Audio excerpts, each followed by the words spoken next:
चलिए, तो हमने देखा किस तरह से जो है विश्वामित्र जब अत्यंत क्रोधित हो जाते हैं और वो सॉरी परशुराम जब अत्यंत क्रोधित हो जाते हैं और विश्वामित्र को कहते हैं लक्ष्मण को समझाने के लिए कि वरना वो जो है उनके हाथों मारा जाएगा।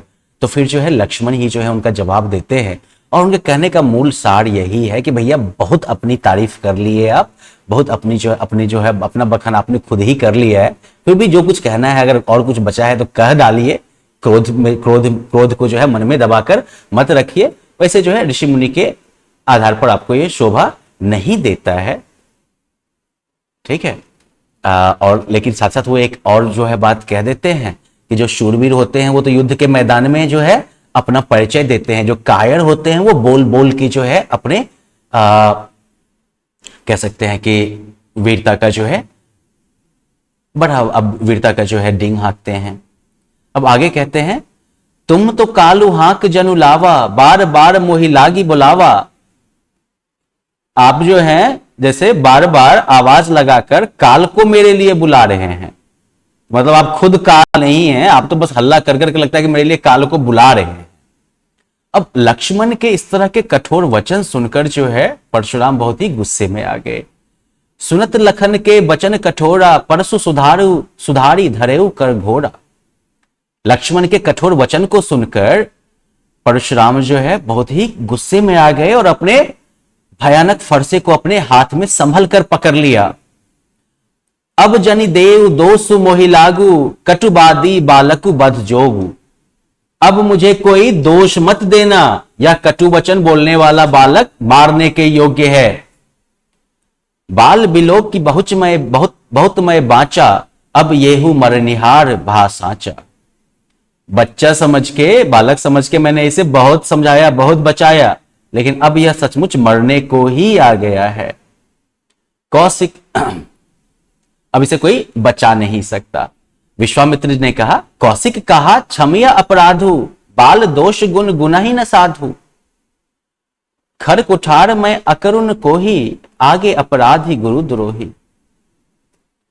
विश्वामित्र जो है वो कहते हैं कि अपराध क्षमा कीजिए, सज्जन बालकों के दोष और गुण नहीं गिना करते।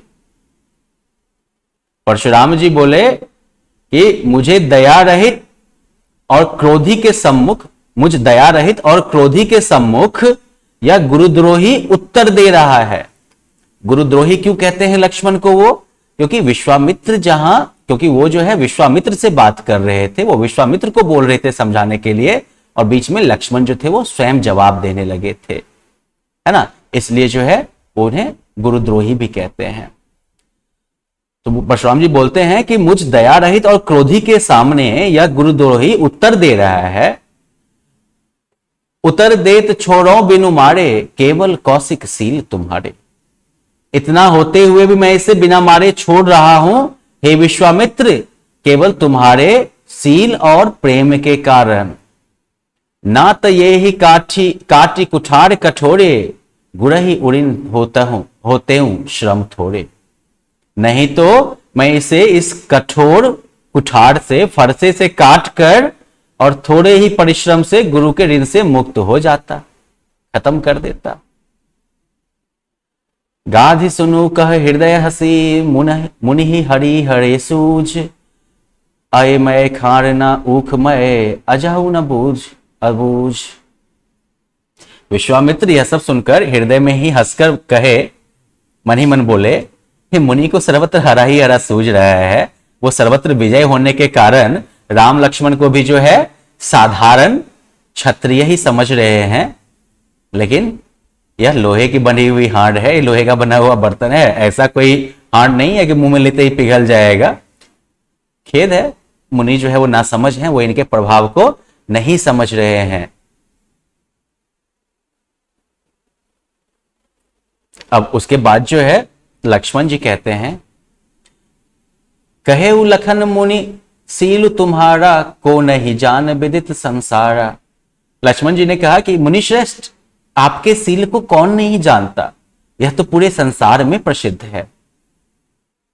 माता पिता ही उड़िन भय नीके, गुरु ऋण रहा सोचु बड़ जी के। माता पिता के ऋण से तो अच्छी तरह मुक्त हो गए, अब गुरु ऋण शेष रहा है। जो कि जिसने कि आपको जो है बहुत व्याकुल कर रखा है। सो जनु हमरे ही माथे काढ़ा, दिन चली गए ब्याज बड़ बाढ़ा। और वह मानो जैसे कि हमारे ही माथे मरा है, बहुत अधिक दिन बीत जाने के कारण हमारे ऊपर ब्याज भी बहुत बढ़ गया होगा। अब आनीय व्यवहारिया बोली, तुरंत देव मैं थैली खोली। कि अब जो है किसी हिसाब करने वाले को बुला लाइए कि मैं तुरंत थैली खोलकर पूरा हिसाब कर दूं। लक्ष्मण जो है वो छोड़ नहीं रहे हैं, वो अभी भी विश्वामित्र को क्रोधित करने के पीछे लगे हुए हैं। सुनी कटु बचन कुठार सुधारा, हाय हाय सब सभा पुकारा। भृगुबर परसु दिखा बहु मोही, विप्र विचारी बचौ नृप द्रोही। लक्ष्मण जी के इस प्रकार के कठोर और कड़वे वचन को सुनकर परशुराम ने फिर से अपने कुठार संभाल ली और पूरी सभा जो है वो हाय हाय करके पुकार उठी। लक्ष्मण जी ने कहा, हे प्रभु श्रेष्ठ, आप मुझे बार बार फरसा दिखा रहे हैं, पर हे राजाओं के शत्रु, मैं आपको ब्राह्मण समझकर बचा रहा हूं। आपको कभी बलवान वीर योद्धा नहीं मिले न कबहु सुभट रन गाढ़े, द्विज देवता घर ही के बाढ़े। हे ब्राह्मण देवता, आप घर में ही बड़े हैं, आप घर में वीर योद्धा हैं। अनुचित कही सब लोग पुकारे, रघुपति सय नहीं लखनु निवारे।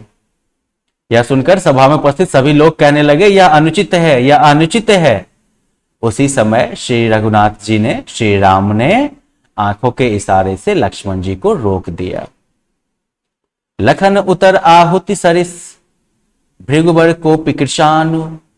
बढ़त देख जल संवचन, बोले रघुकुल भानु। लक्ष्मण जी के उत्तर आहुति के समान थे।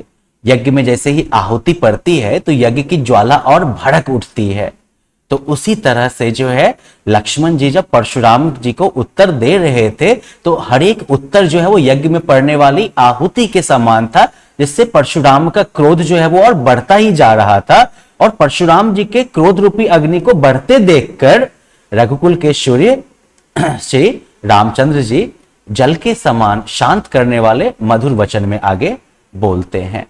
अब क्या बोलते हैं तो ये तो इस पाठ में शामिल नहीं है ना। तो अब आप क्या करिएगा कि जहां तक हम लोगों ने पढ़ा है उसके आधार पर जो भी प्रश्नोत्तर दिए गए हैं इनको पूरा कर लीजिएगा। ठीक है, तो फिर मिलते हैं फिर अगले काव्य खंड के साथ।